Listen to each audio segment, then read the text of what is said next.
యెషయా రాసినటువంటి ప్రవచన గ్రంథం 43వ అధ్యాయం 43వ అధ్యాయం మొదటి 2 వచనాలు మనం చదువుకుందాం. ప్రభునందు సహోదర సహోదరీలారా, ఈ లేఖన భాగం మనకు చాలా సుపరితమైన వాక్యం. ఎన్నోసార్లు ఈ లేఖనము ద్వారా దేవుడు మాట్లాడుతూ వచ్చారు. మరొక కొత్త కోణములో పరిశుద్ధాత్మ నడిపింపులో ఈ దైవ వర్తమానాన్ని దేవుడు మనందరికీ కూడా దయచేయునుగాక. చదవబడిన ఈ లేఖనం ఒక అద్భుతమైన సంఘటనను జ్ఞాపకం చేస్తుంది. బంధకాలలో ఉన్నటువంటి యాకోబును దేవుడు పేరు పెట్టి పిలిచి ఒక ప్రత్యేకమైన వ్యక్తిగా మార్చి నిర్మించి విమోచించి తన సొంత స్వాస్థ్యముగా మార్చుకున్నాడు. ఇక్కడ మనం ఒక అద్భుతమైన మాట గమనించాలి. దేవుడు పిలిచిన తర్వాత, దేవుడు విమోచించిన తర్వాత, దేవుని ప్రజలముగా మనం మార్చబడిన తర్వాత ఇక అంతకంటే శ్రేష్టమైన జీవితం మనకు ఏదైనా ఉందా అంటే ఖచ్చితంగా ఉంది. మనసు పెట్టాలి. మీరందరూ వాక్యం మీద మనసు పెడితేనే మీకు అర్థమవుతుంది. యాకోబును దేవుడు విమోచించాడట.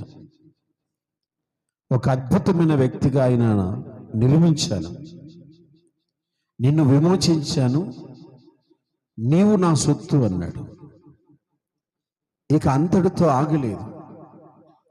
2వ వచనంలో దేవుడు యాకోబుకు ఒక పాఠాన్ని ఇస్తున్నారు. విమోచించబడిన వారికి ఖచ్చితముగా, యోహాను సువార్త 16వ అధ్యాయం 33వ వచనం, యోహాను సువార్త, నా యందు మీకు సమాధానం కలుగునట్లు ఈ మాటలు మీతో చెప్పుచున్నాను. లోకములో విమోచించబడిన వారికి, పేరు పెట్టి పిలిచిన వారికి, దేవుని సొత్తైన ప్రజలకి దేవుడు చెబుతున్నాడు, లోకములో మీకు శ్రమ. విమోచించబడ్డాం, దేవుని సొత్తుగా మారిపోయాం, ఇక మాకే భయం లేదు అని మనం అనుకుంటే తప్పులో కాలేసినట్టే. విమోచించబడిన వారిని గురించి దేవుడు చెబుతున్నాడు, అయ్యా నువ్వు జలములలో నడవవలసి వస్తుంది, అగ్ని మధ్యలో నువ్వు నడవాలి. అగ్ని లాంటి శ్రమలు నీ చుట్టూ నిన్ను చేరుకుంటాయి. విమోచించబడి ఉన్నానని అంతటితో నువ్వు సంతోషపడవద్దు. దేవునికి స్తోత్రం. కీర్తనల పుస్తకం 34వ కీర్తన 19వ వచనం. కీర్తనల గ్రంథం, నీతిమంతునికి కలుగు ఆపదలు అనేకములు. నీతిమంతునికి కలిగే ఆపదలు, అయ్యా నీతిమంతుడిగా మారిన తర్వాతనే నీకు ఒక పాఠశాలను దేవుడు ఏర్పాటు చేశాడు. ఏమిటి ఆ పాఠశాల అంటే శ్రమలు నేర్పించే పాఠశాల, శ్రమలను ఎలా జయించాలనే పాఠశాల, శ్రమలలో ఎలాగ ఆత్మీయంగా ఉండాలో అనే ఒక అద్భుతమైన పాఠశాలను దేవుడు నీకు అనుగ్రహిస్తున్నాడు. శ్రమలలో నువ్వు సువర్ణము కాకుండా దేవుని నిజమైన వారసుడుగా కాలేవు. శ్రమలలో నలిగిపోవాలి. నీతిమంతునయ్యానని ప్రభు పిలిచాడు, నేను బాప్తిసం పొందుకున్నాను, సంఘములో నాకు సభ్యత్వం ఉంది, నాకంటూ సంఘములో ఒక స్థానం ఉంది, విలువ ఉంది అని అనుకుంటే కుదరదు. ఆయన పరిశుద్ధుడిగా భూమి మీదకి వచ్చాడు, నీతిమంతుడిగా భూమి మీద బ్రతికాడు, పాపము లేని వ్యక్తిగా ఆయన జీవించాడు. అయితే 33.5 సంవత్సరాల సేవ అనుభవంలో ఎన్నో అవమానాల మధ్యలో, ఎన్నో కష్టాల మధ్యలో యేసు ప్రభు తన జీవితాన్ని ప్రారంభించాడు. చివరికి ఆయన శ్రమల కొలిమిలో నలిగిపోతూ ఒక మాట అంటాడు, మీకు జ్ఞాపకం చేస్తాను. అయ్యా, నీ చిత్తమైతే ఈ గిన్నె నా యొద్ద నుండి. ఏ గిన్నె అది? ఏ గిన్నె? చాలా మంది అనుకుంటారు ఏదో ఒక గిన్నె అని. అది శ్రమల గిన్నె. ఎందుకు తెలుసా? ఆయన మానవుడిగా ఉన్నాడు గనక మానవుడు ఇలాంటి శ్రమలు భరించలేడు. ఈ శ్రమలను భరించాలంటే నువ్వు నాకు సహాయం చేయాలి. క్రైస్తవుడికి శ్రమలు అధికం, శోధనలు అధికం. అది శరీర సంబంధం కావచ్చు, ఆత్మ సంబంధమైనవి కావచ్చు, ఇరుగు పొరుగు వారివి కావచ్చు, ఇంటిలోని వారివి కావచ్చు, నీ యొక్క తలంపులో పుట్టే పాపము కావచ్చు. ఏదో ఒక కోణములో నువ్వు శోధించబడతావు. ఎప్పుడు? విమోచించబడిన తర్వాత. శ్రమ పడాలి. ఆమేన్. దేవునికి మహిమ కలుగునుగాక. మొట్టమొదటిగా శ్రమలు కలిగినప్పుడు విమోచించబడిన వారికి కలిగే శోధన ఏంటో చెప్పిన? ఆర్థిక ఇబ్బందులు వస్తాయి. ఎప్పుడైతే నువ్వు పరిపూర్ణంగా దేవుని బిడ్డగా నువ్వు మారావో, పరిపూర్ణంగా యేసు రక్తంలో కడగబడ్డావో, ఆయన సొత్తుగా నువ్వు మార్చబడ్డావో, మొట్టమొదటిగా నీకు వచ్చే శ్రమ ఏంటంటే ఆర్థిక ఇబ్బందులు. నీకు రావలసిన ధన సహాయం అన్ని విషయాల్లో మూతవేయబడుతుంది. ఎవరి మీద నువ్వు ఆధారపడని పరిస్థితి నీకు వస్తుంది. ఇట్టి సమయంలో దేవుడే నీకు ఆధారం కావాలి, దేవుడే నీకు సహాయం కావాలి, దేవుడే నీకు తోడుగా ఉండాలి. నా ప్రియమైన దేవుని సంగమా, ఆర్థిక పరమైన ఇబ్బందులు కలిగితే ఎంతటి వ్యక్తికైనా తల పనిచేయదు. చేస్తుందా? ఒకవైపు అప్పులు, అనారోగ్యం, ఇంట్లో అన్ని సరుకులన్నీ నిండుకుంటాయి, పిల్లలు కేకలేస్తుంటారు, చింపిరి బట్టలు, చిరిగిపోయిన బట్టలు, మాసిపోయిన బట్టలు, ఇవన్నీ కూడా ఒక్కసారిగా నిన్ను చుట్టుకుంటాయి. మొదట నీ నుండి దూరం అయ్యేది నీ ధనం, మొదట నీ నుండి దూరం అయ్యేది నీకు రావలసిన సహాయం ఆగిపోతుంది. విమోచించబడిన నీకు ఆర్థిక ఇబ్బందులు ఉంటాయి. ఎందుకు ఈ శ్రమలు దేవుడు అనుమతిస్తాడు? ఆర్థికపరమైన శ్రమలు ఎందుకు అనుమతిస్తాడు అంటే, నీవు ఇతరుల మీద ఆధారపడకూడదు. ఎవరిని నోరెత్తి చెయ్యి చాపి అడగకుండా ప్రభు పాదాల దగ్గర అడగటం నేర్చుకోవటానికి దేవుడు నేర్పిస్తాడు. రెండవది, నీకున్న బంధుత్వాలు, రక్త సంబంధులు అందరూ నీకు దూరం అయిపోయి ఒంటరితనము నీకు ఏర్పాటవుతుంది. ఏమొస్తుంది చెప్పండి? ఏమొస్తుంది? ఒంటరితనం. ప్రభు నమ్ముకున్న తర్వాత నీతో ఎవరు మాట్లాడరు, నీ ఆత్మీయులు ఎవరు నీ యొక్క బంధువులు ఎవరు నేను పిలవరు, నీ రక్త సంబంధులు నీకు ఆహ్వానం చెప్పరు.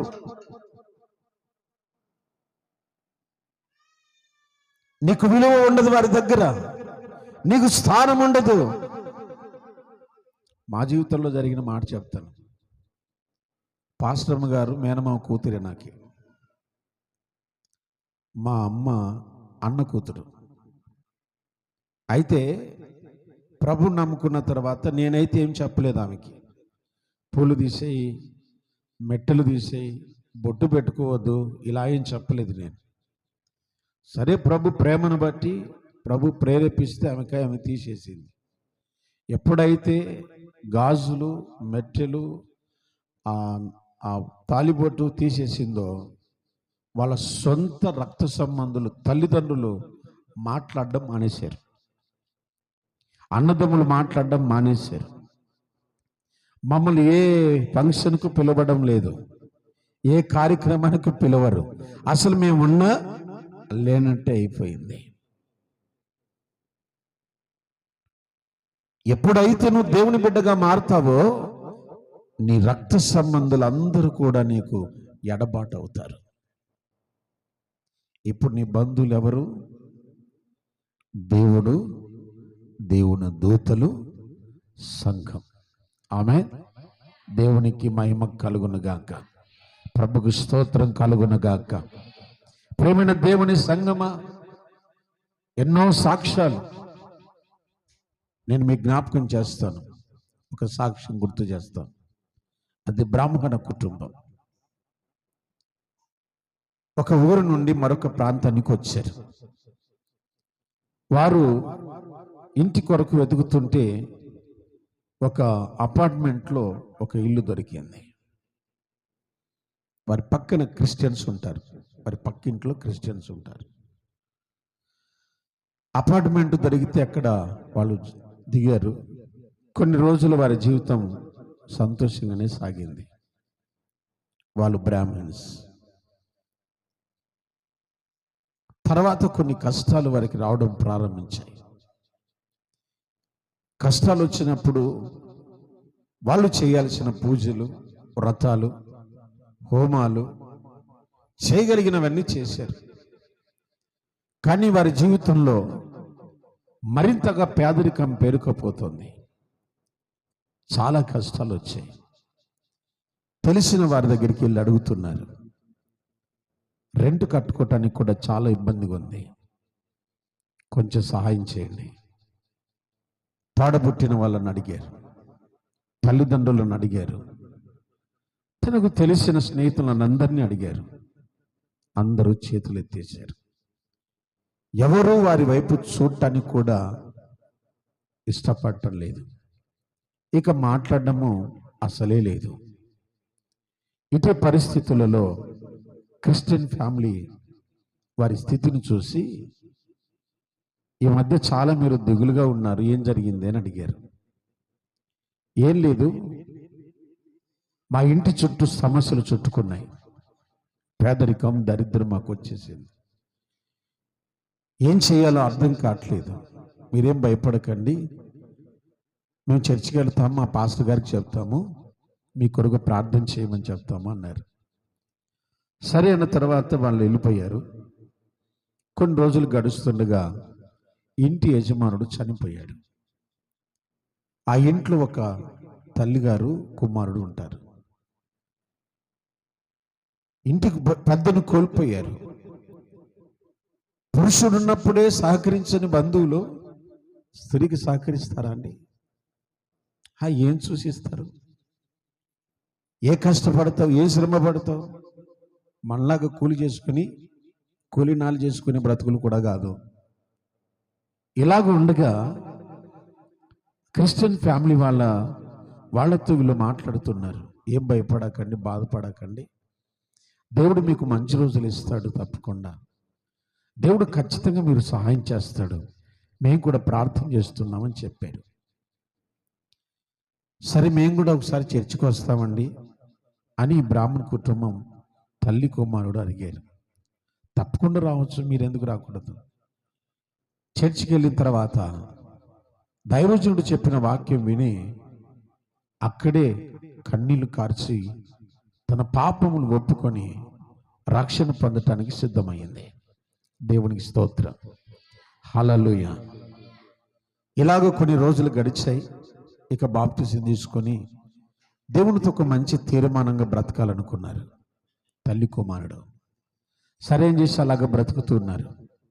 బాప్తిసం తీసుకున్న తర్వాత ఎప్పుడు రాని చుట్టాలు ఇంటికి వచ్చారు, ఎప్పుడు రాని బంధువులు వచ్చారు, ఎప్పుడు రాని స్నేహితులు వచ్చారు. దిగారంటనే దేనికి? క్రైస్తవులకి దిగారంటనే ఇలా చేయొచ్చా? మీరు ఒక బ్రాహ్మణ కుటుంబంలో ఉండి ఇలాగ చేయొచ్చా? వీళ్ళు అన్నారు, ఎవరండి మీరు అన్నారు. ఎవరు మీరు? కష్టాల్లో ఉన్నప్పుడు, సమస్యల్లో ఉన్నప్పుడు నా భర్త చనిపోయి పుట్టుడు దుఃఖంలో ఉన్నప్పుడు నా పసిబిడ్డను పట్టుకుని ఏడుస్తున్నప్పుడు మీలో ఒక్కరు కూడా రాలేదు కదా. ఇప్పుడు ఎందుకు వచ్చారు? మీ కులం చెడిపోతుందా? మీ కులం చెడగొట్టే పని నేను చేయట్లేదు. నేనే మీ కులాన్ని వెలేస్తున్నాను. స్తోత్రం, హల్లెలూయా.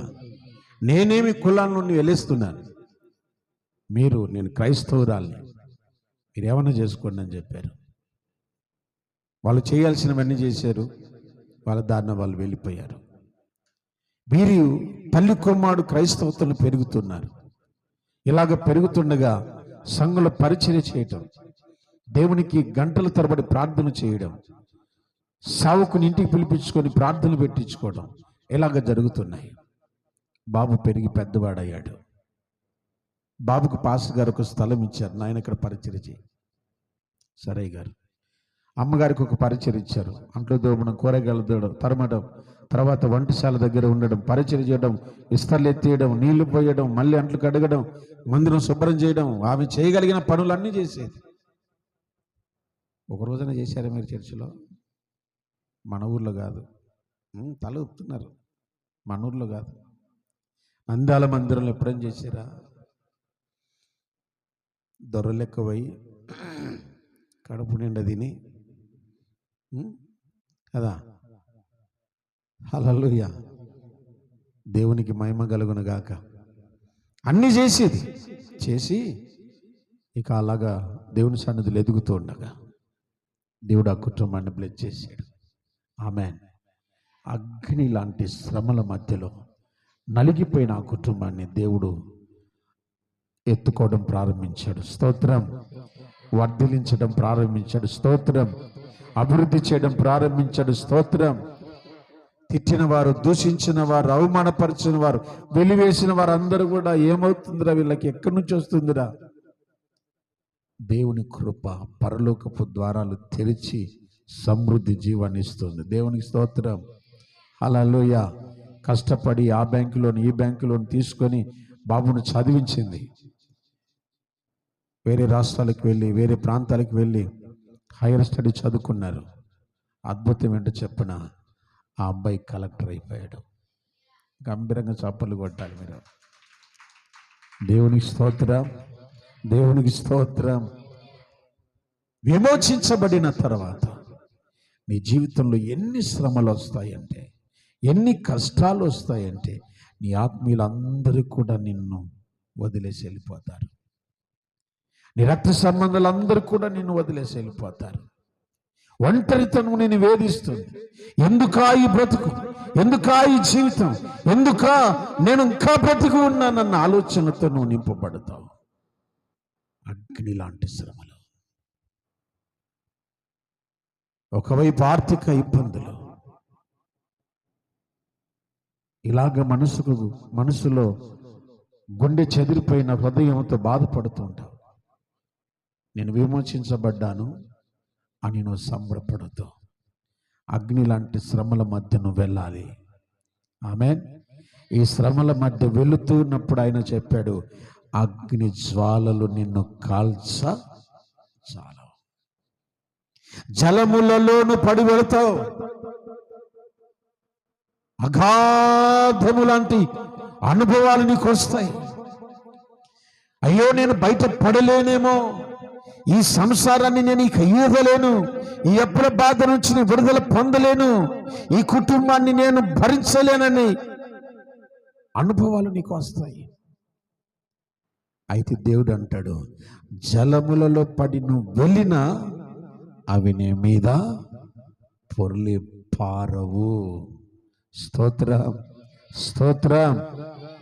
పరిశుద్ధ గ్రంథంలో బైబిల్ చెప్తున్నాడు, నిర్గమకాండం 14వ అధ్యాయంలో ఇశ్రాయేలు ప్రజలు అందరూ కూడా ఐగుప్తు దేశంలో నుంచి విమోచించబడ్డారు.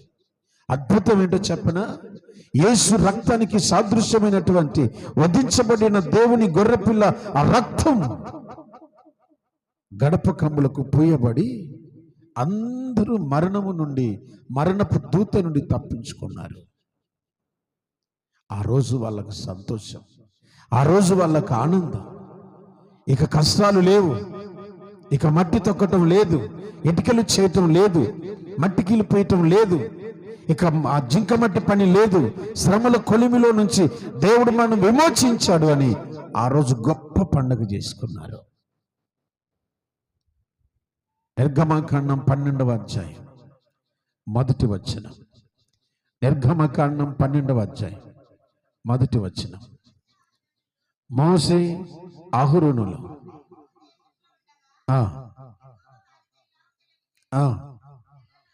నెలలో ఈ నెల మీకు మొదటి నెల, ఇది మీ సంవత్సరమునకు మొదటి నెల. మీరు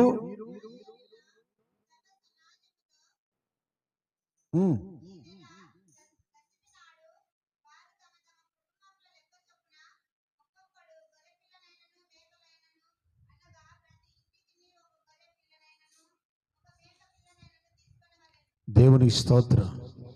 ఎప్పుడు కీరకాయలు, దోసకాయలు, ఆకాయలు, ఏ కాయలు తిన్న బ్రతుకులు వాళ్ళవి. ఇప్పుడేం తింటున్నారట చెప్పండి? ఎప్పుడండి మీరు మాంసం వండుకునేది? పండక్కి కదండి. ఆదివారం పండుగ కాబట్టి మనకి పండుగ రోజు చేస్తాం. ఆమె స్తోత్రం.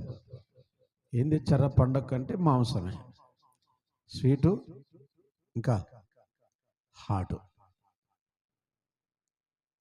ఇశ్రాయేలులకు పండుగ దినం. ఆ రోజు పండుగ దినం ప్రారంభమైంది.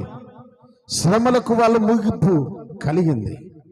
ప్రియులారా, అంతటితో వాళ్ళు ఆగిపోయాం, సంతోషపడ్డారు. ఇక మా బ్రతుకుల్లో హ్యాపీగా బ్రతికిపోవచ్చు అనుకున్నారు. మమ్మల్ని ఆపే శ్రమలు లేవు, అడ్డుకునే బాధలు లేవు అనుకున్నారు. గమనించాలి.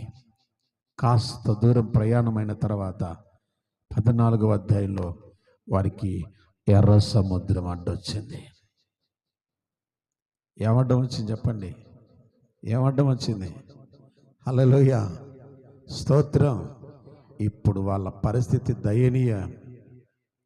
మోసెస్, నీకు దారి తెలియకపోతే తెలుసుకోవలసింది.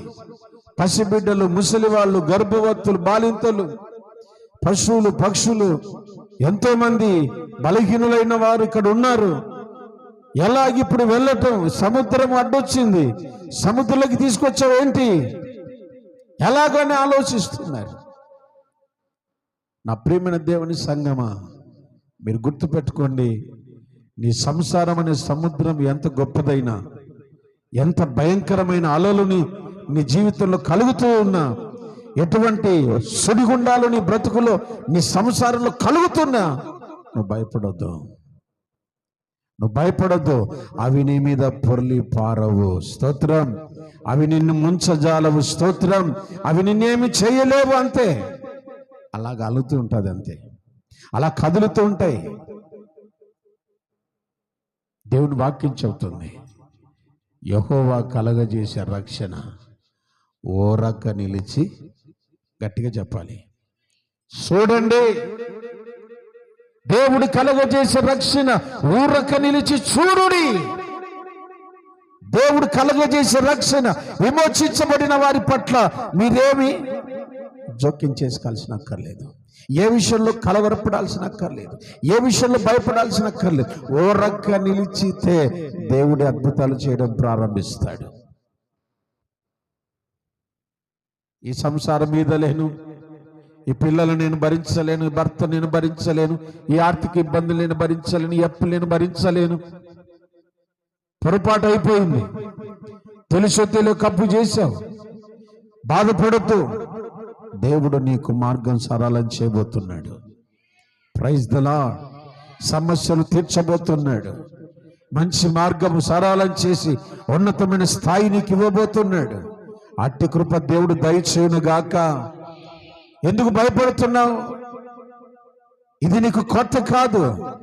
ఇది నీకు కొత్త కాదు. దేవుడు ఒక నూతనమైన జీవితాన్ని నీకు ఇవ్వబోతున్నాడు. ఈ శ్రమలలో నుండి, ఈ కష్టాలలో నుండి దేవుడు ఎలా దాటించాలో చూపించబోతున్నాడు.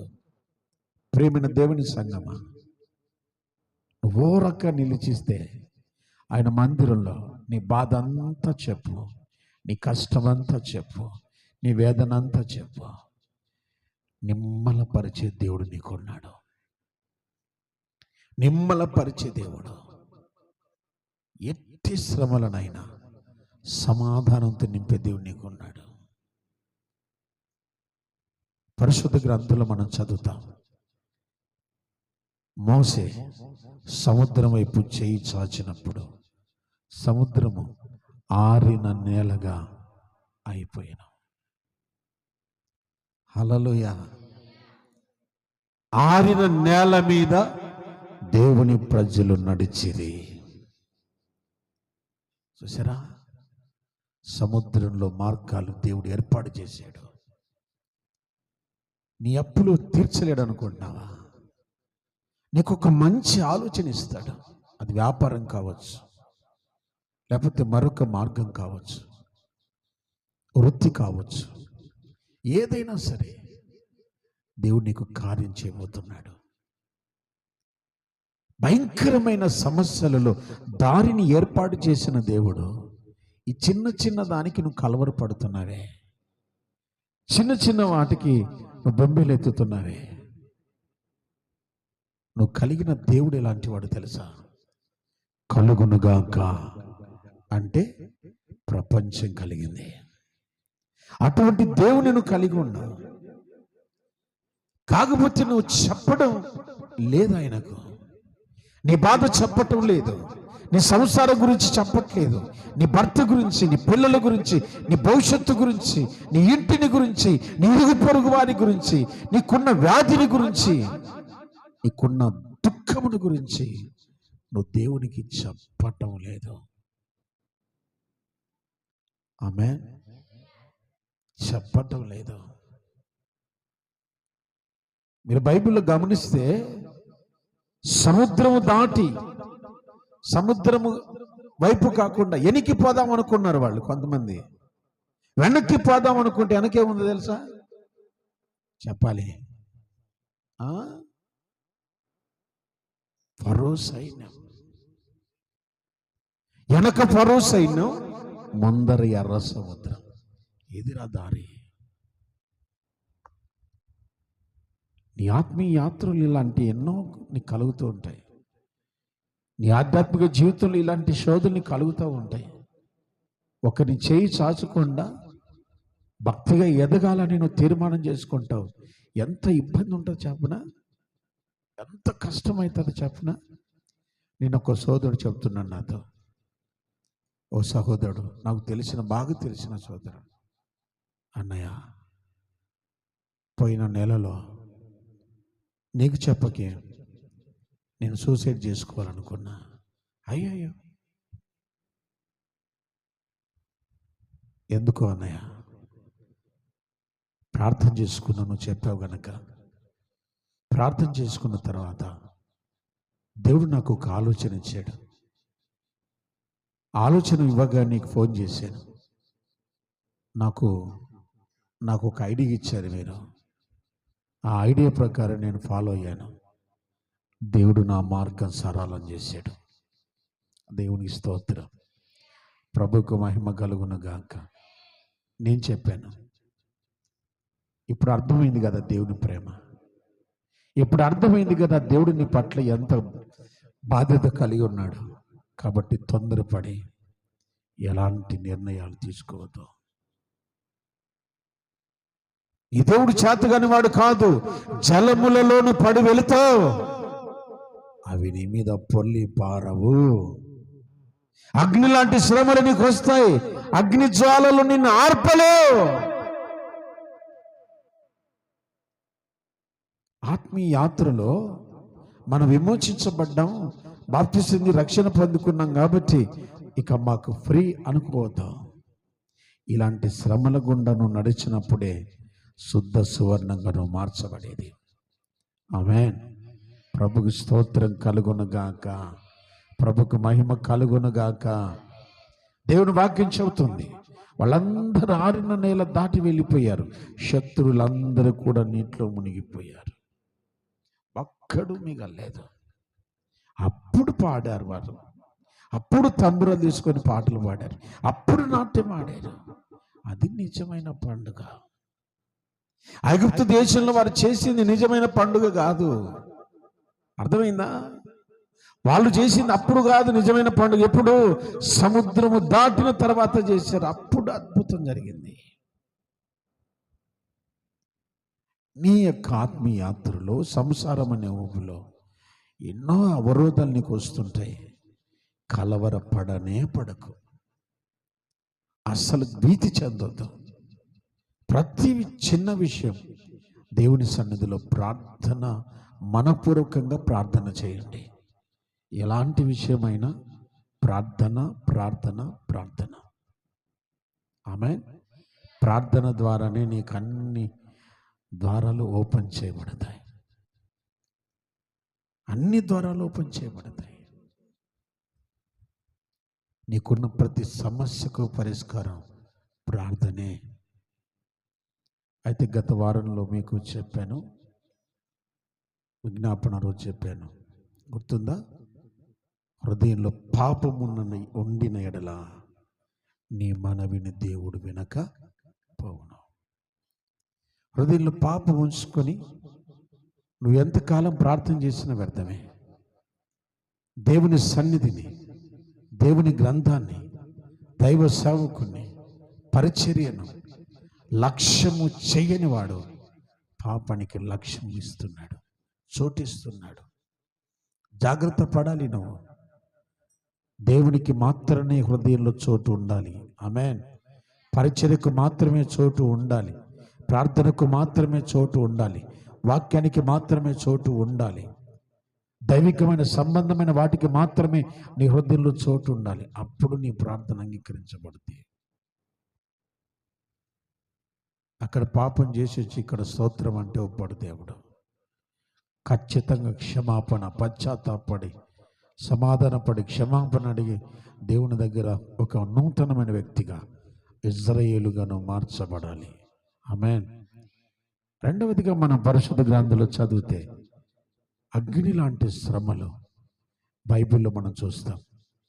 ఆత్మీయంగా ఎదిగిపోయినటువంటి వారు ఒక మంచి స్థాయి నెబుకద్నెజరు వారికి ఇచ్చారు. ఆ దేశంలో వారు ఒక ప్రధానులుగాను, ఒక మంచి నాయకులుగాను షద్రకు, మెషకు, అబేద్నెగోలు, దానియేలు ఉన్నారు.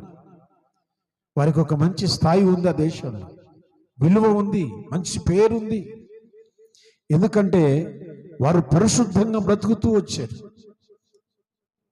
వారు దేవుని బిడ్డలుగా పెరుగుతూ వచ్చారు. రాజు కన్న కలలకు అర్థాలు చెప్పి వారికి ఒక స్థాయి ఇవ్వబడింది అక్కడ. ఆ తర్వాత ఒక సంఘటన జరిగింది. రాజు ఒక ప్రతిమను నిలబెట్టాడు. ప్రతిమను నిలబెట్టి చెప్తున్నాడు, సింఫోనీ సంగీతము వాయించుచున్నప్పుడు, సింఫోనీ వాయించబడుతున్నప్పుడు దేశంలో ఉన్న ప్రజలందరూ ఒక్కసారిగా బొమ్మకు ఉరక్కాలి అన్నారు.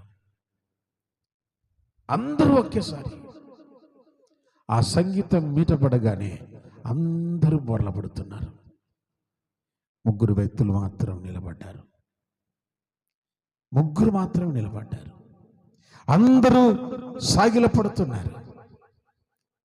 ఒకవేళ షద్రకు, మెషకు, అబేద్నెగోలకు కొంతమంది స్నేహితులు అక్కడ ఉండొచ్చు. రాజు కోప్పడతారా? మోకరించు. రాజు కోప్పడతాడు, మోకరించు.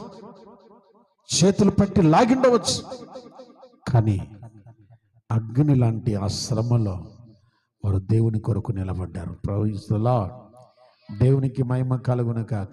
రాజీపడని క్రైస్తవత్వం, రాజీపడని పరిచర్య, రాజీపడని పరిశుద్ధత, రాజీపడని విశ్వాసం నువ్వు కలిగి ఉండటం నేర్చుకోవాలి. పిలుస్తారు, రాయపోదాం ఈరోజు ఒక్కరోజు పిలవరు. ఆదివారం రాయపోదాం అంటారు. బంధువులు వస్తారు, ఆ రోజే ఉండమ్మా అంటారు. నెబుకద్నెజరును షద్రకు, మెషకు, అబేద్నెగోలను బలంతో పెట్టినట్టుగా మిమ్మల్ని కూడా బలంతో పెడతారు వాళ్ళు. మేము వచ్చినప్పుడే వెళ్ళాలా మందిరానికి? ఒకరోజు వెళ్దులే, రేపు వెళ్దులే, ఎల్లుండి వెళ్దులే, మనకు తెలిసినానే కదా. పరిచర్యకు చాలా ఆటంకాలు ఉంటాయి. ఇలాంటివన్నిటిని కూడా నువ్వు జయించాలి. ఆమేన్, హల్లెలూయా. వాళ్ళతో నువ్వు ఉండిపోవడం కాదు, వాళ్ళను కూడా మందిరానికి నడిపించాలి. అది క్రైస్తవత్వం. ఒక 2 గంటలు మందిరంలో కూర్చొని వద్దాము వాక్యం విని, ఆ తర్వాత ఎంతసేపు అయినా నీతో వారం చేస్తాను, త్వరకు రావాలా. నువ్వు 1,00,000 రూపాయలు అయినా ఈరోజు నేను కూలి పనికి రాను. ఆమె రాజీ పడొద్దు ఈ విషయంలో. ఆదివారము నా దేవుని పరిచర్యలో నేను ఉండాలి, నా దేవుని మందిరంలో నేను కనపడాలి, నా కుటుంబం కనపడాలి. ఇలాంటి 100 లక్షలు నాకు ఇచ్చిన బాధ, ఇవ్వకపోయినా బాధ లేదు. దేవుడు నాతో ఉంటే చాలు. ఆమేన్. షడ్రకు మెషకు అబేద్నెగోలకు ఇలాంటివి ఎన్నో జరిగి ఉంటాయి, కానీ వాళ్ళు రాజీ పడలేదు. చూశాడు రాజు, వాళ్ళను చూడగానే రాజుకు కోపం 7 వచ్చిందంట. 7 అగ్నిగుండాన్ని రెడీ చేశాడు. బూడిద కూడా మిగలకూడదు అనుకున్నాడు. వాళ్ళవి వేసిన వాళ్ళందరూ కాలిపోయారు. చిత్రం ఏంటో చెప్పన, అగ్నిగుండంలో వాళ్ళు తిరగటం జరుగుతుంది. స్తోత్రం, ప్రైజ్ ది లార్డ్. వారితో పాటు మరొక వ్యక్తి అగ్నిగుండంలో తిరుగుతున్నారు. దేవుని వాక్యం చెబుతుంది, అగ్ని జ్వాలల మధ్యను సంచరించినవి నిన్ను కాల్చజాలవు. ఆమేన్, ఆమేన్. అగ్ని లాంటి శ్రమలు, నీ హృదయాన్ని బద్దలు చేసే శ్రమలు, నువ్వు ఊహించని శ్రమలు, నీ కంటికి కనపడని కొన్ని సంఘటనలు, నువ్వు ఊహించని సంఘటనలు నీ బ్రతుకులు కలుగుతాయి. భరించలేకపోతావు, తిండి తినలేవు, నిద్రపోలేవు, ఒక పని చేయలేవు, సమాధానం ఉండదు, నెమ్మది ఉండదు. ఇలాంటి నీ గుండె బద్దలైపోతూ ఉంటుంది. విపరీతమైన కోపం వచ్చేస్తుంటుంది. ఏం చేయాలో అర్థం కాని పరిస్థితుల మధ్యలో ఉంటావు. ఇప్పుడు ఏం చేయాలి? ప్రార్థన చేయాలి. ఆమేన్. ఈ అగ్ని లాంటి మంట, ఈ బాధ, ఈ దుఃఖం, ఈ శ్రమ, అయ్యా నాకు దూరం చేయి నాయన, నాకు ఎడము చేయి నాయన. నువ్వు ఆర్పకపోతే ఈ అగ్ని ఆరదు ప్రభువా, ఈ శ్రమల అగ్ని ఆరదు నాయన, ఈ బంధకాలని అగ్ని ఆరదు నాయన, అప్పులని అగ్ని ఆరిపోవు నాయన, సహాయం చేయి ప్రభువా అని నువ్వు అడగాలి దేవుని దగ్గర. Praise the Lord. అగ్ని అంటే నీకోసం అగ్నిగుండంలో దుబ్బుతారనుకుంటానేమో, అది కాదు.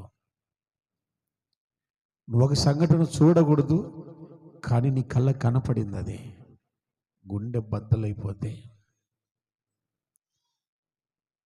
గుండె బరువెక్కుతుంది, నలిగిపోతావు. ఏం చెప్పలేని పరిస్థితి, ఎవరికి చెప్పుకోలేని పరిస్థితి. అటువంటి సమస్యలు కూడా యోబుకు జరిగింది కదండి. అన్నాళ్ళు సుఖం అనుభవించి, అన్నాళ్ళు మాయన మాయన మాయన అని చెప్పినానే, ఏమనింది చెప్పండి? చచ్చిపోనింది. దేవుణ్ణి దూషించి చచ్చిపోవయ్యా, ఎందుకు బ్రతికున్నావు? దేవుడు అని తిరిగావు కదా, ఏం చేశాడు నీ దేవుడు? ఆ దేవుడిని దూషించి చచ్చిపో అనింది. ఏ భర్త వినకూడని మాట. హల్లెలూయా. విన్నాడు యోబు గారు. యోబు ఏమన్నాడు? మూర్ఖురాలు మాట్లాడినట్లు మాట్లాడుతున్నావు. మూర్ఖురాలివి కాదు, జ్ఞానం ఉంది నీకు. ఇన్నాళ్ళు మేలు అనుభవించావు, ఇప్పుడు కీడు అనుభవించుట కాదా? దేవుడు ఎందుకో మనకు శ్రమలు అనుమతించాడు. శ్రమలను, ఆశీర్వాదాలను తీసుకున్న మనస్సు శ్రమలు తీసుకోవటానికి లేదా నీకు? బ్లెస్ చేశాడు దేవుడు, అప్పుడు దేవుడు గొప్పవాడయ్యాడు. ఇప్పుడు తీసేసుకున్న తర్వాత దేవుడు చెడ్డవాడవుతాడా? ఎందుకో దేవుడు మనల్ని పరీక్షిస్తున్నాడు. తొందరపడొద్దని భార్యను సర్ది చెప్పాడే తప్ప. హల్లెలూయా. ఒక మాట చెప్పి నేను ప్రార్థన చేస్తాను. పురుషోత్తమ చౌదరి గారు ప్రభుని నమ్ముకొని సేవ చేస్తూ ఆయన సేవ పరిచర్యలో ఎవరిని కూడా చేయి చాపి రూపాయి కూడా అడిగినవాడు కాదు. ఎన్నో ప్రాంతాలు కాలినడక మీద ప్రయాణమై అద్భుతమైన సేవ చేశారు పురుషోత్తమ చౌదరి గారు. ఆయన తిండి ఏంటో చెప్పన, ఆకులు, చెట్లకు కాసే పండ్లు ఎక్కడన్నా ఉచితంగా ఉంటాయి కదండి, తెచ్చుకోవటం, తినటం. చిగురు కాలం అన్నప్పుడు చిగురు కోస్తుంది కండి, ఆ టైం అంతా కూడా ప్రతిరోజు చిగురు కోసుకోవడం, ఇంత సంచులో వేసుకోవడం, నోట్లో వేసుకుని తినుకుంటూ స్వార్థ చేయడం. ఇది ఆయన పరిచర్య. ప్రేమైన దేవుని సంగమా, ఈ మాటలు ఎందుకు జ్ఞాపకం చేస్తున్నానంటే, రక్షణ పొందిన తర్వాత మనకు సుఖం ఉంది అని మీరు ఎప్పుడు అనుకోవద్దు. అగ్ని లాంటి శ్రమలు మనం ప్రయాణం చేయాలి. ఆమేన్. జ్వాలలో లాంటి, అగాధం లాంటి జ్వాలలో మనం ప్రయాణం చేయాలి. అయితే మీరు భయపడొద్దు. ఎందుకు చెప్పనా, దేవుడు చెప్పాడు, అవి నిన్ను ముంచజాలవు, అవి నిన్ను కాల్చజాలవు. స్తోత్రం. అవి నిన్ను భయపెడుతుంటాయి, అంతే, భయపెడుతుంటాయి. నువ్వేం భయపడొద్దు, భయపడద్దు. సదాకాలం ఆయన నీతో కూడా ఉన్నాడు, నీతోనే ఉన్నాడు. కనుక శ్రమలలో కలిగినప్పుడు ఆ శ్రమల పాఠశాలలో నువ్వు కంప్లీట్గా మొత్తం నేర్చుకొని జయం పొందినప్పుడే నిజమైన బిడ్డగా నువ్వు మార్పు పొందుతావు. అట్టి కృప దేవుడు మనందరికీ దయచేయను గాక. తలలు వంచండి, ప్రార్థన చేసుకుందాం.